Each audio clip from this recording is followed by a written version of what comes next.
Welcome to Speak to Tisha. I want to bring up something that has been brought to my attention, building after bankruptcy. Now, I'm going to share my story of how I was able to build my credit after bankruptcy. There are two types of bankruptcy that you can file. Each one will determine the length of time that it will reflect on your credit report. Let me explain.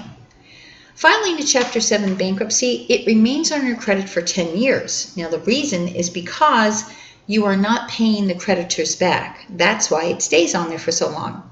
Your Chapter 13 bankruptcy will remain on your credit for 7 years. This is what they call partial payment, and it does report. All of these report to the credit bureaus.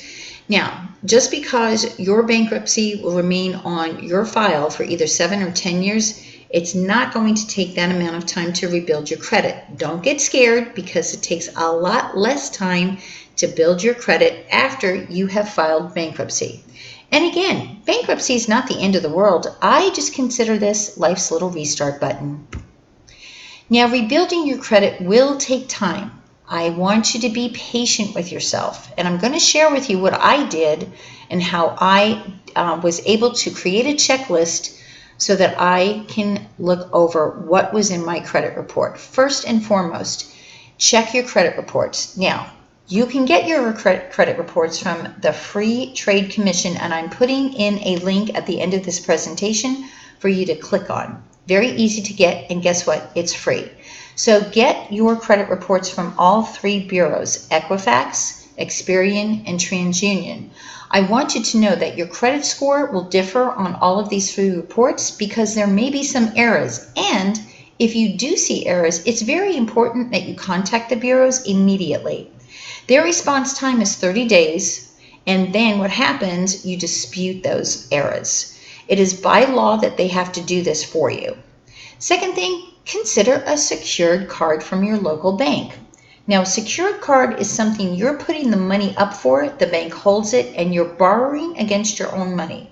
This is a great way to establish your credit. What I did personally is I tried for $500. The next thing, you may want to consider a credit builder or secured loan. That's something that you can consider at a later time. Also, it's very important that when you do have your secured card, ask for your payments to be reported to the credit bureaus. A lot of people don't understand this and they don't know this, but it's very important that when you ask for this, the credit bureaus must comply. In addition, I highly, highly recommend make your payments on time. That is so very important. A lot of people go, oh, I could skip a payment. Guess what? That's going to hurt you in the long run. So make your payments on time, and I highly suggest you make just a little bit over the minimum. So for instance, if you owe $50 on your credit card, then pay $60. Not only does it get it paid off quicker, but guess what? You're building your credit faster. Another thing to avoid is job hopping. This will hurt your credit exponentially. The reason is because the credit bureaus look and see how stable you are when it comes to jobs. Now, the emergency fund. This is the most crucial and the hardest one to do. However, I'm telling you, if you stick with this, it will be great, because your emergency fund definitely comes in handy when an unexpected financial obstacle occurs. Here's your checklist. Determine the amount that you want to start and save, okay? I started with $2,000. It may seem like a lot of money to people, and sometimes it can be. However, for me, that was where I was comfortable.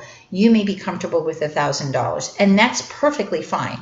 If you set a realistic amount and be consistent, the goal is going to happen. Any spare change that you have, like in any of your purses or at the bottom of your pants, what I did is I put them into a coffee can or a glass bottle.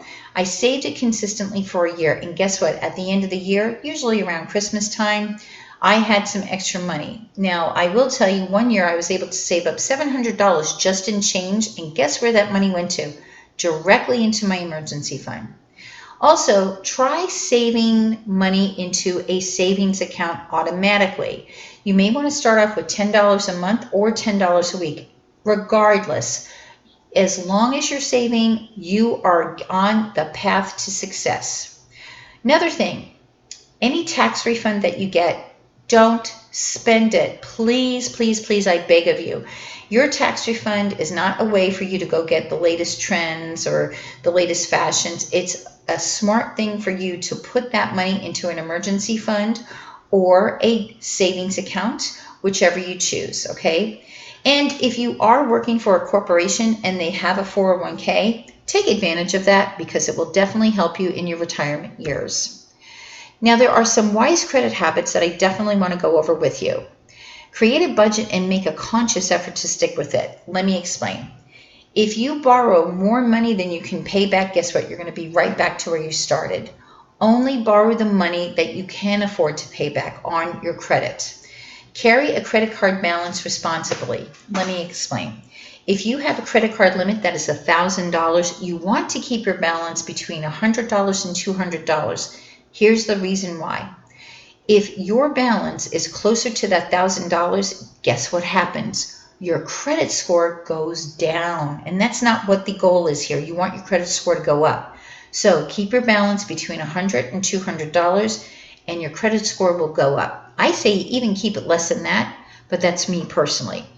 Another thing, after bankruptcy, guess what? You are going to get flooded with mail. Yes, a lot of it from all different credit card companies, all different banks, making these offers that seem very attractive to you. However, as that saying goes, buyer beware.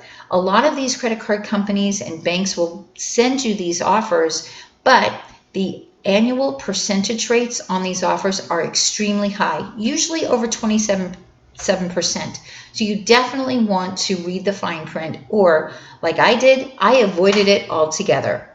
The other thing, utilize some online payments like mobile and bill payments. That will help you as well. I do know that all of the major cellular companies are now reporting payment history to the credit card companies or the credit bureaus, excuse me. That will help tremendously.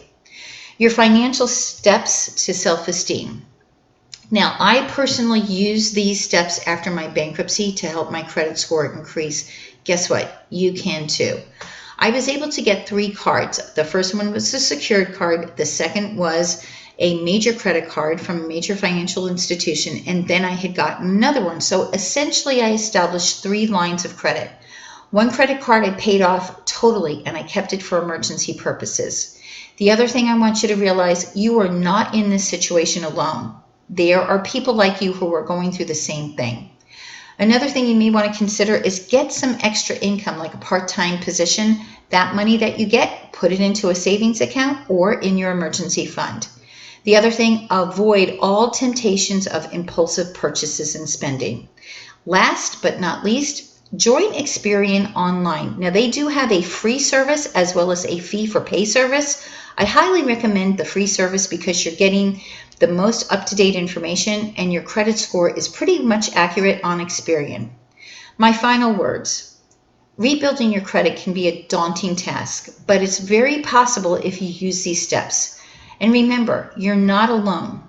I do welcome you to reach out to me if need be, so you could email me at info@speaktotisha.com or you could direct message me at speaktotisha on Instagram. Listen, thank you so much for allowing me to share the steps that I was able to build my credit after bankruptcy, and have a great day.